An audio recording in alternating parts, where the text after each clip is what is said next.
অবাধ্য হৃদয় লেখিকা নুরিয়া ইসলাম পর্ব ৩৬।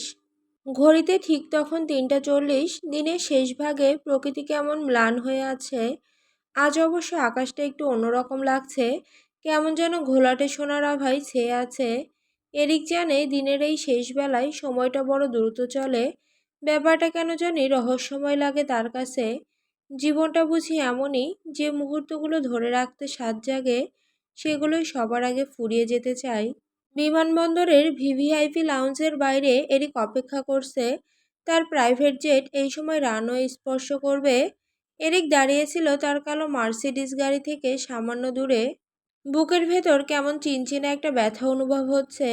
সে বোঝে এটা ভালোবাসার ব্যথা। ভালোবাসার চেয়ে জটিল কোনো অসুখ পৃথিবীতে আর নেই।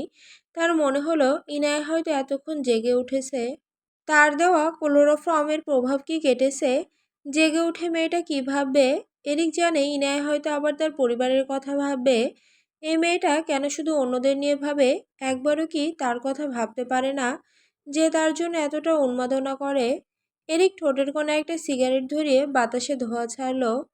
সে তো আর সাধারণ মানুষ নয় যে নিয়মের দোহাই দিয়ে সরে যাবে।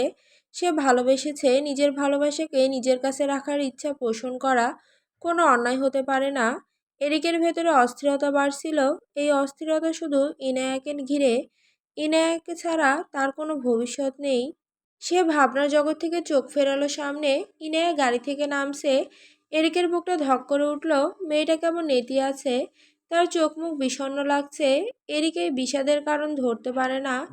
খুব অদ্ভুত, অথচ সে জানে তার একটা হাসিতে এরিকের ভেতরে দানবীয় সত্তাটা কেমন করে প্রাণ ফিরে পায়। এজন্য এরিক পাগল, এজন্যই সে চরমপন্থী। ইনায়া এগোচ্ছে। এরিক দ্রুত পায়ে হেঁটে গেল তার দিকে। কোনো ভনিতা না করে ইনায়াকে ২ হাতে কোলে তুলে নিল। ইনায়া প্রথমে কিছুটা হকচকিয়ে গেল, পরে আলতো করে এরিকের ঘাড় জড়িয়ে ধরল। এখনকার এরিককে তার শান্তির আশ্রয় মনে হলো।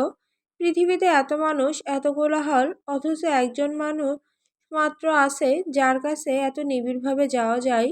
এরিক নিশ্চিত তার হৃৎপিণ্ডের ধকধক শব্দ ইনায়া শুনতে পাচ্ছে।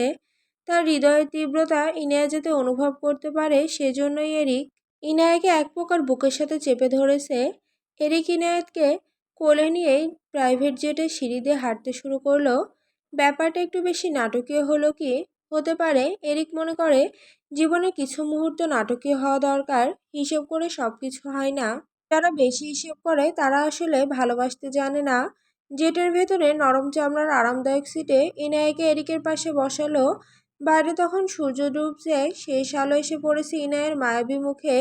এরিক মুগ্ধ হয়ে দেখলো তার মুনলাইটকে, তার সন্তানের মাকে। সে জানে সে বড় একটা ভুল করেছে। ইনায়াকে এতদিন সময় দেওয়া তার ঠিক হয়নি। তাই তো সে নতুন করে শুরু করতে চায় সবকিছু আবার। ইনায়াকে নিয়ে তার একটা ছোট সংসার হবে। সেখানে কোনো বিষাদ থাকবে না, শুধু ভালো লাগা, নিরিবিলি সন্ধ্যা আর সামান্য কিছু ভালোবাসার মুহূর্ত থাকবে। এদিকে একটু সামনে ঝুঁকলো, ইনায়ের হাতটা শক্ত করে ধরলো। তারপর খুব শান্ত ও নিচু গলায় বলল, মুনলাইট, আজ আমরা সমস্ত বাধা বিপত্তি পেরিয়ে যাচ্ছি। আই প্রমিস মুনলাইট, আমি তোমাকে আমার ভালোবাসার চাদরে আজীবন জড়িয়ে রাখবো। তোমার সমস্ত মন খারাপের কারণগুলো আমি খুঁজে বের করে মুছে দেব। শুধু তোমার জন্য আজীবন নতুন নতুন স্বপ্নের বীজ বুনে যাব। তুমি হবে আমার প্রথম আর আমার শেষ ভালোবাসা। এমন ভালোবাসা যা নিষিদ্ধতার দেওয়ালও ছিন্ন করে পবিত্রতার আদলে ধরা দেয়। আমি তোমাকে সারা জীবন সবকিছু থেকে প্রোটেক্ট করব। ইনায় কোনো কথা বলল না, শুধু এরিকের চোখের দিকে তাকিয়ে গভীর ভালোবাসা দেখতে পেল। এরিকের কথাগুলো ইনায়ের হৃদয় ছুঁয়ে গেল।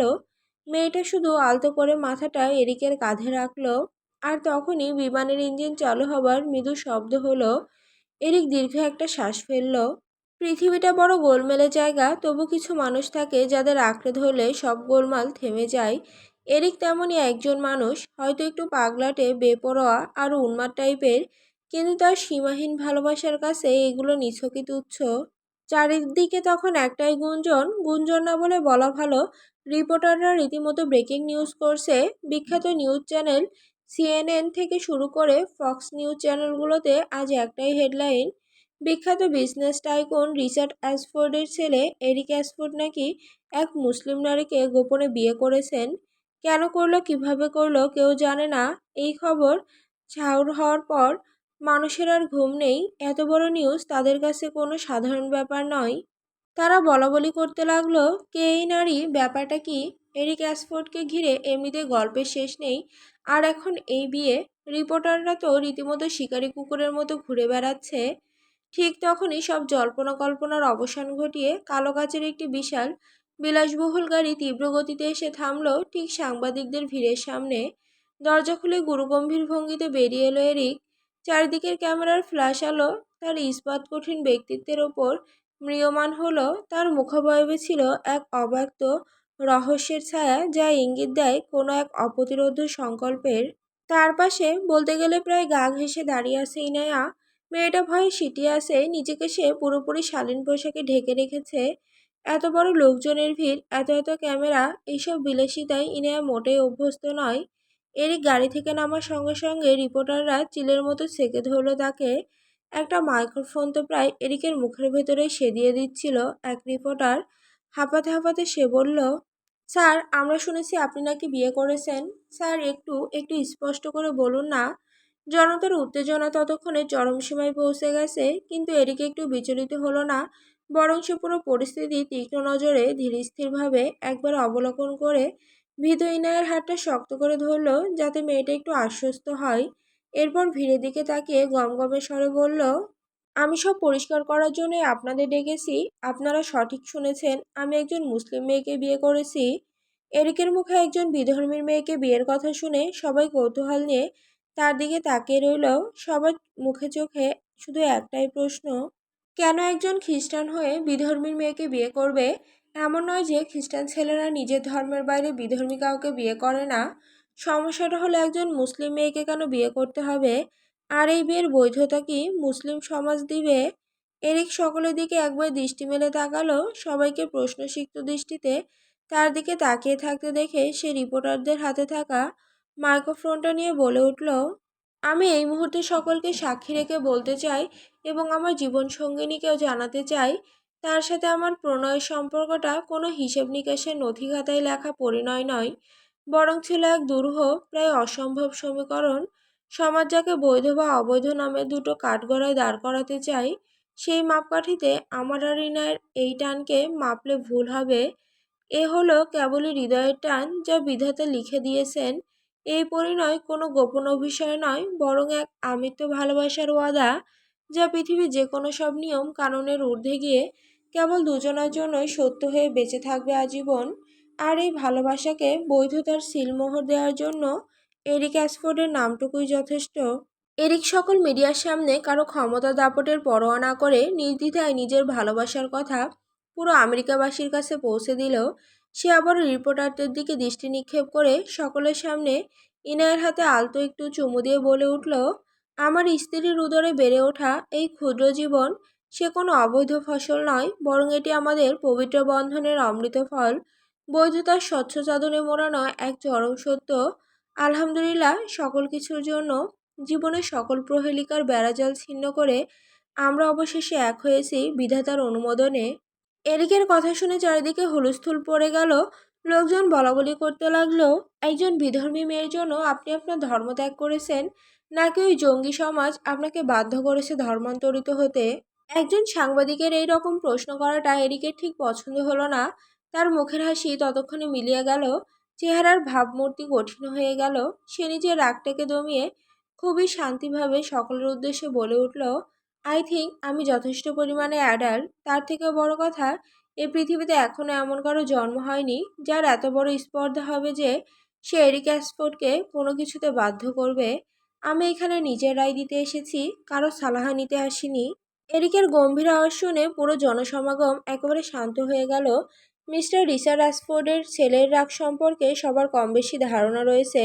এইদিকে এরিকের পাশে জড়সড় হয়ে দাঁড়িয়ে থাকা ইনায়া যেন নিজের কানকে বিশ্বাস করতে পারছে না। কি শুনলো এগুলো সে? এতদিন ধরে যে চরম অপমান, আত্মগ্লানি আর পাপবোধের বোঝা সে বহন করছিল, এক লহমায় সেই মিথ্যার দেওয়াল ভেঙে চুরমার হয়ে গেল। একটির পর একটি ধাক্কা, মেয়েটি ধীরে ধীরে স্তম্ভিত হয়ে পড়ল। তার হাত সজোরে উঠে এলো নিজের পেটের ওপর। সেখানে তাদের ভালোবাসার পবিত্র চিহ্ন বেড়ে উঠছে। ইনায়ের চোখের কোণে তখন অজস্র জলবিন্দু। যা কিনা আনন্দেরই প্রতিচ্ছবি। তার কণ্ঠস্বরটা কাঁপছিল, এক পরম উপলব্ধি যেন তাকে হাঁটু গেড়ে বসতে বাধ্য করল। সে ফিসফিস করে বলল, অর্থাৎ এরিকা আমাকে সেই দিন কোনো হারামভাবে স্পর্শ করেনি। তার স্পর্শ ছিল বৈধতার চাদরে মোড়ানো। তিনি আমার অস্তিত্বকে, আত্মাকে পরিশুদ্ধ করে দিয়েছিলেন। ইনায়া এরিকের দিকে তাকালো। তার চোখে এখন আর ভয় নেই, আছে শুধু প্রশ্নাতীত ভালোবাসা আর সীমাহীন কৃতজ্ঞতা। এরিক তার হাত ধরে আরো শক্ত করে বুকে টেনে নিল, তার দিকে আশ্বস্ততার হাত বাড়িয়ে যেন বলতে চাইল, এই বোকা মেয়ে, আমি থাকতে এত টেনশন করো কেন? জানো না, বিয়ের পর মেয়েদের নির্ভরতা তার স্বামী হয়। এখন থেকে আর কোনো ভুল বোঝাবুঝি নয় প্রিয়তমা। ম্যানশনের বিলাসবহুল সোফায় রিচা ড্যাশবোর্ড বসে আছেন। তার মেজাজ সাংঘাতিক খারাপ, এত খারাপ যে তিনি রীতিমতো থরথর করে কাঁপছেন রাগের চোটে। মানুষের হাত পা সামান্য কাঁপে, কিন্তু তার পুরো শরীরটাই কাঁপছে। মনে হচ্ছে ভেতরে ভূমিকম্প হচ্ছে, হয়তো একটা নয়, দুটো ভূমিকম্প। সামনের বিশাল স্ক্রিনে এরিকা রিনায়ের বিয়ের খবরটা বারে বারে দেখাচ্ছে, হাইলাইট করা হচ্ছে। খ্যাতনামা ব্যবসায়ী টাইকুনের পুত্র এরিক অ্যাসফোর্ড এক মুসলিম নারীকে বিয়ে করেছেন। মিস্টার রিচার্ড অ্যাসফোর্ড ভেতরে ভেতরে এক তীব্র জ্বালা অনুভব করলেন। তার এই বেপরোয়া ছন্নছাড়া ছেলের একটা মাত্র ভুল সিদ্ধান্তের জন্য তার তিল তিল করে গড়ে তোলা এত বছরের কর্তৃত্ব, এতদিনের দাপট সব শেষ হতে বসেছে। পুরো আমেরিকার মানুষ এখন তাকে নিয়ে কথা বলছে, তাও আবার সামান্য একটা বিধর্মীর মেয়ের জন্য। তিনি সোফার হাতলে জোরে একটা চাপ দিলেন। আমি কোনোভাবে ওই মেয়েটাকে এই অ্যাসফোর্ড পরিবারে ঠাঁই দেব না। তিনি মনে মনে স্থির করলেন, দরকার হলে নিজের ছেলেকে ত্যায্যপুত্র করব, তাতেও আপত্তি নেই, কিন্তু ওই মেয়ে এই সানরাইজ ম্যানশনে পা দিতে পারবে না, কখনো না। মিস্টার রিচার্ড এক দৃষ্টিতে সামনের স্ক্রিনটার দিকে তাকিয়ে রইলেন।